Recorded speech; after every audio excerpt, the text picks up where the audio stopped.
அமைதியான முறையில் போராட்டம் பண்ணாங்க. காவல்துறையை வச்சு அடித்து நல்லவர்களை பெண்கள் என்றும் பாராமல் முதியவர்கள் என்றும் பாராமல் அடித்து வந்து இது பண்ணுறாங்க. அதனால் அவர்கள் போராட்டம் வந்து வேறு வடிவத்தை பெற்றிருக்கிறது அப்படிங்கிறது தான் உண்மை.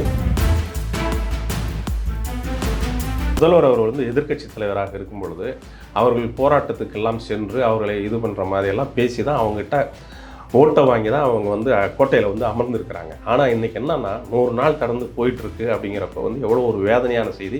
அவர்களோட கோரிக்கையை ஏற்கவில்லை. அவர்களை திரும்பி கூட பார்க்காத பாராமுகமாக தான் இந்த திராவிட உருட்டு மாடல் ஆட்சி வந்து நடைபெற்று கொண்டு இருக்கிறதுங்கிறது தான் உண்மை.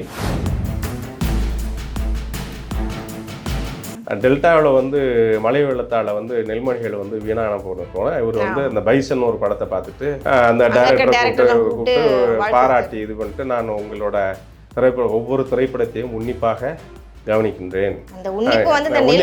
உன்னிப்பு வந்து விவசாயிகள் மேலையும் தூய்மை பணியாளர்கள் மேலையும் மக்கள் மேலையும் வச்சிருந்தாங்கன்னா நல்லா இருக்கும்ல.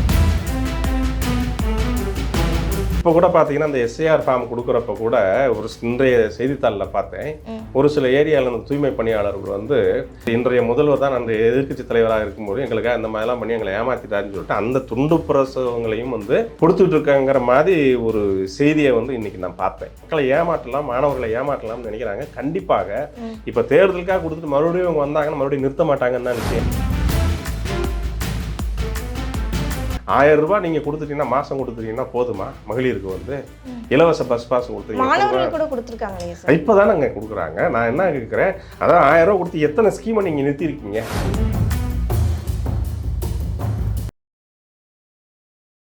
தினசேவல் நேயர்களுக்கு அன்பு வணக்கம். இன்னைக்கு நம்மளுடைய சிறப்பு நேர்காணலுக்கு வந்திருக்காங்க பிரபல வழக்கறிஞர் வைகை ஆனந்த் சார்.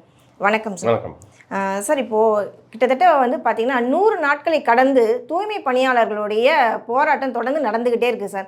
அவங்களுடைய வாழ்வாதாரமாக இருக்கட்டும், உரிமையை தொடர்ந்து அவங்களுடைய உரிமையை கேட்டு கிட்டத்தட்ட நாங்கள் 10 வருஷமாக வேலை பார்த்தா எங்களை நிரந்தர பணியில் வைங்க, எங்களுக்கு இந்த சம்பளத்தை கொடுங்க, தனியார் மயமாக்க வேண்டாம் அப்படின்னு நிறைய கோரிக்கைகளை வச்சு கிட்டத்தட்ட 100 நாட்களுக்கு மேலே அவங்க போராட்டம் பண்ணிகிட்ருக்காங்க. ஆனால் இப்போ இருக்க அரசு வந்து அதை வந்துட்டு ஒரு பொருட்டாகவே எடுக்கலைன்றதான் சார் ரொம்ப மனவேதனையாக இருக்குது. அது இது ரொம்ப வந்து ஒரு வருத்தப்பட வேண்டிய செய்தி. இது வந்து 100 நாட்களுக்கு மேலாக தூய்மை பணியாளர்கள் போராட்டம்ங்கிறது ரொம்ப உள்ளபடியே மனது ரொம்ப இதாக இருக்குது. ஏன்னா அவங்களோட சேவை தான் இன்றைக்கு இந்த நகரங்களில் வந்து நம்ம சென்னை வந்து ஒரு தூய்மையாக இருக்குது அப்படிங்கிறதுனா அல்லும் பகலும் இரவு பகல் பாராமல் அவங்க வந்து அதிகாலையிலும் சரி நைட்டும் சரி வந்து அவங்க வந்து கொற்ற மழையிலும் சரி வெயிலும் சரி அவங்க வந்து தூய்மை பணி வேலை செஞ்சுக்கிட்டே இருக்காங்க. அவங்களை வந்து இந்த ஆளுகின்ற அரசாங்கம் வந்து பாராமுகமாக அவர்களை பார்க்கிறது அப்படிங்கிறது வேதனையான விஷயம். இவர் முதல்வர் அவர் வந்து எதிர்க்கட்சி தலைவராக இருக்கும் பொழுது அவர்கள் போராட்டத்துக்கெல்லாம் சென்று அவர்களை இது பண்ணுற மாதிரியெல்லாம் பேசி தான் அவங்ககிட்ட ஓட்டை வாங்கி தான் அவங்க வந்து கோட்டையில் வந்து அமர்ந்திருக்கிறாங்க. ஆனால் இன்றைக்கி என்னன்னா 100 நாள் கடந்து போயிட்டுருக்கு அப்படிங்கிறப்ப வந்து எவ்வளோ ஒரு வேதனையான செய்தி. அவர்களோட கோரிக்கையை ஏற்கவில்லை. அவர்களை திரும்பி கூட பார்க்காத பாராமுகமாக தான் இந்த திராவிட உருட்டு மாடல் ஆட்சி வந்து நடைபெற்று கொண்டு இருக்கிறதுங்கிறது தான் உண்மை. அதில் பார்த்தீங்கன்னா உணவு தரேன்னு சொல்லியிருக்காரு. ஏங்க நான் என்ன சொல்கிறேன்னா 3 வேளை அவங்களோட நியாயமான கோரிக்கைகளை ஏற்று நியாயமான சம்பளத்தை நீங்கள் கொடுத்தீங்கன்னா நீங்கள் இந்த மாதிரி 3 வேளை வந்து இலவச உணவு போட வேண்டிய அவசியமே இல்லையே. புரியுதுங்களா? அவங்களுக்குரிய உரிய சம்பளம் தான் அவங்க கேட்குறாங்க. எங்கள் பணிக்குரிய நாங்கள் உழைப்பதற்கான உண்மையான ஊதியம், சரியான ஊதியம் எங்களுக்கு கொடுத்தாலே போதும் அப்படிங்கிறதான் அவங்களோட கோரிக்கை. அதை கேட்காம 3 வேளை சாப்பாடு போட்டால் போதுமா? அவங்களுக்கு வந்து இதாகிடுமா? அதுக்கு நிரந்தரமாக வந்து அவங்க கேட்குற ஊதியத்துக்கு இப்போ 3 வேளை அப்படிங்கிறது அவங்க சாப்பிட்றது கொடுக்குறாங்க. அவங்களுக்கு அந்த வேலைக்குரிய ஊதியத்தை கொடுத்தாங்கன்னா அவங்க பிள்ளைகள் குடும்பமே சாப்பிடும் இல்லையா? அதை பார்க்கணும் இல்லையா? அதை பார்க்கவே மாட்டாங்க. இவங்க வந்து தூய்மை பணியாளர்கள் வந்து அமைதியான முறையில் வந்து கார்பரேஷன் முன்னாடி வந்து போராட்டம் பண்ணிட்டு இருந்தாங்க. 13 நாட்கள் வந்து மிகவும் அமைதியாக நடந்துகிட்டு இருக்கிறப்ப தான் வந்து காவல்துறையை கட்டவிழ்த்து அடித்து துன்புறுத்தி அவங்களை வந்து போலீஸ் வண்டியில் ஏற்றுனாங்க. அதுக்கு வந்து ஆதரவாக தூய்மை பணியாளருக்கு ஆதரவாக சென்ற சில வழக்கறிஞர்களும் பெண் வழக்கறிஞர்கள் உட்பட அதில் வந்து அடித்து துன்புறுத்திய இந்த காவல்துறை சமூக ஆர்வலர்கள் எல்லாத்தையும் வந்து இது பண்ணாங்க. அப்போ வந்து உயர்நீதிமன்றத்தை நாடி தான் எல்லாமே அரெஸ்ட் பண்ணியிருந்தாங்க. அப்போ உயர்நீதிமன்றத்தை நாடி தான் வந்து வழக்கறிஞர்களையும் பெண் வழக்கறிஞர்களையும் வந்து நம்ம வந்து அவங்களுக்கு வந்து ஒரு நீதி கிடைத்தது. அந்த காலகட்டத்தில் அன்றைய இரவு தான் வந்து இன்றைய தமிழக முதல்வர் வந்து கூலி திரைப்படத்துறை வந்து ப்ரீவியூ ஷோ பார்த்துக்கிட்டு இருக்காரு. அதாவது தூய்மை பணியாளர்கள் அவர்களோட நியாயமான கோரிக்கையை அமைதியான முறையில் வந்து நடத்திட்டு இருக்கிறப்ப காவல்துறையை கட்டவிழ்த்து இரவோடு இரவாக அடித்து துன்புறுத்தி காவல் வாகனங்களில் ஏற்றி வந்து சிறையில் அடைத்தினர். ஆனால் இவர் கொஞ்சம் கூட இந்த தூய்மை பணியாளர் மீது அக்கறை இல்லாமல் இந்த சினிமா பார்த்துக்கிட்டு இருக்கிறாரா இன்றைய முதல்வருக்கு வந்து அது ஒரு பொழுதுபோக்கு அவருக்கு என்ன படம் பார்க்குறதே ஒரு பொழுதுபோக்காக வச்சுக்கிட்டு ஒரு இருக்கிறார். ஏன்னா இதுதான் நம்ம தொடர்ந்து சொல்லிக்கிட்டு இருக்கோம். டெல்டாவில் வந்து மழை வெள்ளத்தால் வந்து நெல்மணிகள் வந்து வீணான போன இவர் வந்து இந்த பைசன் ஒரு படத்தை பார்த்துட்டு அந்த டைரக்டரை கூப்பிட்டு பாராட்டி இது பண்ணிட்டு நான் உங்களோட ஒவ்வொரு திரைப்படத்தையும் உன்னிப்பாக கவனிக்கின்றேன். உன்னிப்பு வந்து விவசாயிகள் மேலையும் தூய்மை பணியாளர்கள் மேலையும் மக்கள் மேலையும் வச்சுருந்தாங்கன்னா நல்லா இருக்கும்ல. ஏன்னா அவங்களுக்கு அதை பற்றி புரிதல் இல்லை, அக்கறை கிடையாது. புரிதல் இல்லைங்கிறத விட அக்கறை கிடையாது. மக்களை பற்றிய துளி கூட அக்கறை இல்லாதவர்கள் தான் இன்றைய ஆளுகின்ற இந்த திராவிட ஊற்று மாடல் ஆட்சி நடத்திட்டு இருக்கிறாங்க அப்படிங்கிறது தான் உண்மை.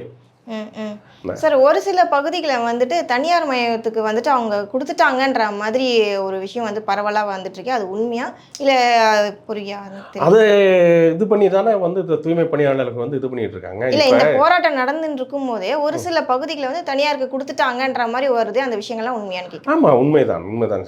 சிறுக சிறுக வந்து இவங்க வந்து இந்த சென்னை கார்பரேஷனில் வந்து இந்த தூய்மை பணியை வந்து தனியார் நிறுவனம் தான் கொஞ்சம் கொஞ்சமாக ஒரு மண்டலமாக பிரித்து கொடுத்து கொண்டு இருக்கிறாளுங்கிற செய்தியை தான் நம்ம பார்க்குறோம். இப்போ 2 நாட்களுக்கு முன்பு கூட பார்த்தேன், வளசரவாக்கம் இந்த ஏரியாவில், விருகம்பாக்கம் இந்த ஏரியாவில் வந்து அந்த கழிவுகள்லாம் இன்னும் குப்பை கழிவுகள்லாம் அகற்றப்படாமலே இருக்குன்னு சொல்லிட்டு அந்த மண்டல கூட்டத்தில் கூட எல்லா கவுன்சிலருமே பேசியிருக்காங்க. எல்லாம் துர்நாற்றம் வீசுகிறது, இந்த மாதிரி குப்பை அகற்றப்படவில்லை அப்படிங்கிறதெல்லாம் நம்ம வந்து தினந்தோறும் செய்தித்தாளில் பார்த்துக்கிட்டு தான் இருக்கோம். அதனால் இதுதான் நடந்துக்கிட்டு இருக்கு. அவங்க தனியார் மயமாக்குவதற்கு தான் இவ்வளவு துன்பங்களையும் துயரங்களையும் வந்து தூய்மை பணியாளருக்கு கொடுத்து கொண்டு இருக்கிறார்கள் அப்படிங்கிறதான் உண்மை. இது இப்படியே தொடர்ந்தே போயிட்டு இருந்துச்சுன்னா இது வந்துட்டு ஒரு பெரிய போராட்டமாக வெடிக்கிறதுக்கான வாய்ப்புகள் இருக்காங்க சார்? நிச்சயமாக. ஏன்னா இவங்க போராட்டத்தை வந்து காவல்துறை வச்சு அடக்குமுறையில் அடக்கிடலான்னு பார்க்குறாங்க.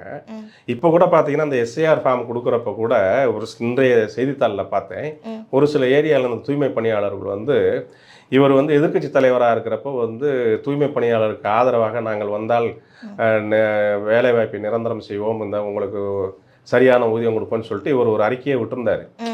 இந்த மாதிரிலாம் நாங்கள் கஷ்டப்பட்டு இது பண்ணிக்கிட்டு இருக்கோம், பட் இன்றைய முதல்வர் தான் அந்த எதிர்க்கட்சி தலைவராக இருக்கும்போது எங்களுக்காக இந்த மாதிரிலாம் பண்ணி எங்களை ஏமாற்றிட்டாருன்னு சொல்லிட்டு அந்த துண்டு பிரசவங்களையும் வந்து கொடுத்துட்டு இருக்காங்கிற மாதிரி ஒரு செய்தியை வந்து இன்னைக்கு நான் பார்த்தேன்.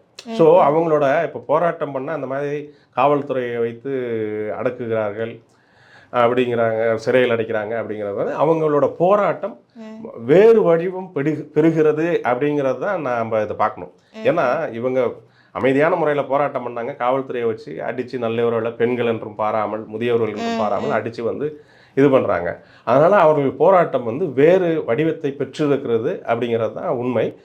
இந்த வெளிப்பாடெல்லாம் பார்த்தீங்கன்னா வந்து வருகின்ற சட்டமன்ற பொதுத் தேர்தல் கண்டிப்பாக இந்த தூய்மை பணியாளர்களாக இருக்கட்டும், விவசாயிகளாக இருக்கட்டும், மாணவர்களாக இருக்கட்டும், அதாவது மகளிராக, ஏன்னா மகளிரை பற்றி தொடர்ந்து இழிவாக பேசிகிட்டு இருக்கிறதான் நம்ம பார்க்குறோம். இந்த மந்திரிகள்லாம் வந்து எப்படி பேசிகிட்டு இருக்கிறாங்க, அமைச்சர் பெருமக்கள் பேசுகிறாங்கங்கிறத நம்ம பார்த்துக்கிட்டு இருக்கோம். எல்லாருக்குமே ஒரு ஆறாத வடுவாக இவர்கள் செய்யும் இந்த இது வந்து அவங்களுக்கு இருக்குது, மக்கள் மத்தியில் இருக்குது. அதனால் வந்து கண்டிப்பாக ஆட்சி மாற்றம் வந்து அவங்க அமைதி புரட்சி தான் நடக்குது. இது வந்து ஏன்னா தூய்மை பணியாளர்கள் வந்து இப்போ இந்த மாதிரி ஒரு இதில் போகிறாங்கன்னா, அதே மாதிரி அரசு ஊழியர்கள் ஆசிரியர்கள் வந்து தினந்தோறும் வந்து அவங்க வந்து போராட்டம் நடத்திக்கிட்டு தான் இருக்காங்க. இவங்க தான் சொன்னாங்க வந்தால் நிரந்தர இது என்ன பண்ணாங்க, பழைய ஓய்வூதிய திட்டம் சொல்லி ஒரு பொய்யான வாக்குறுதியை கொடுத்து வந்து அது இது பண்ணல. அதாவது விவசாய கடன் தள்ளுபடின்னு சொன்னாங்க, மாணவர் கல்வி கடன் தள்ளுபடின்னு சொன்னாங்க. ஏதாவது இன்னைக்கு வரைக்கும் பண்ணாங்களா? இப்போ பார்த்தீங்கன்னா தேர்தலை வந்து வருகிற தேர்தலை எதிர்நோக்கி இருக்கிறதுனால இன்னும் குறுகிய காலங்கள் சில மாதங்களில் வந்து தேர்தல் வரப்போகுது என்கிறதுக்காக கல்வி கடன் தள்ளுபடி பண்ணல. ஏற்கனவே இருந்த ஸ்கீம் அனைத்து இந்திய அண்ணா திராவிட முன்னேற்ற கழகத்துக்கு மாணவ செல்வங்களுக்கு கொடுத்த அனைத்து சலுகைகளையும் வந்து இவங்க வந்து அந்த ஸ்கீம் எல்லாமே நிறுத்திட்டாங்க, எல்லாத்தையும் நிறுத்திட்டாங்க. இப்போ பார்த்தீங்கன்னா மாணவர்களுக்கு வந்து லேப்டாப் கொடுக்க போகிறோம், ஏன்னா தேர்தல் வரப்போகுது. பார்த்தீங்கன்னா தேர்தல் வரும்பொழுது தான் உங்களுக்கு மக்களை பற்றிய அக்கறையும் விவசாயிகள் இப்போ வரும். ஆனால் அது கூட இது வரைக்கும் இல்லை. இவங்க மக்களை ஏமாற்றலாம், மாணவர்களை ஏமாற்றலாம்னு நினைக்கிறாங்க. கண்டிப்பாக இப்போ தேர்தலுக்காக கொடுத்துட்டு மறுபடியும் இவங்க வந்தாங்கன்னா மறுபடியும் நிறுத்த மாட்டாங்கன்னு தான் நிச்சயம். ஏன்னா ஏற்கனவே இருந்த மாணவர்களுக்கு இந்த பல சலுகைகளை நிறுத்திய அரசாங்கம் தான் இந்த திராவிட ஊட்டு மாடல் அரசாங்கம். அதே மாதிரி தான் எல்லாருக்கும் விவசாய கடன் எல்லாமே அப்படித்தான். 1000 ரூபாய் நீங்கள் கொடுத்துட்டீங்கன்னா மாதம் கொடுத்துட்டீங்கன்னா போதுமா? மகளிருக்கு வந்து இலவச பஸ் பாஸ் கொடுத்துருக்கீங்க. மாணவர்கள் கூட கொடுத்துருக்காங்களே சார். இப்போ தானே கொடுக்குறாங்க. நான் என்ன கேட்குறேன், அதான் 1000 ரூபா கொடுத்து எத்தனை ஸ்கீமை நீங்கள் நிறுத்தியிருக்கீங்க?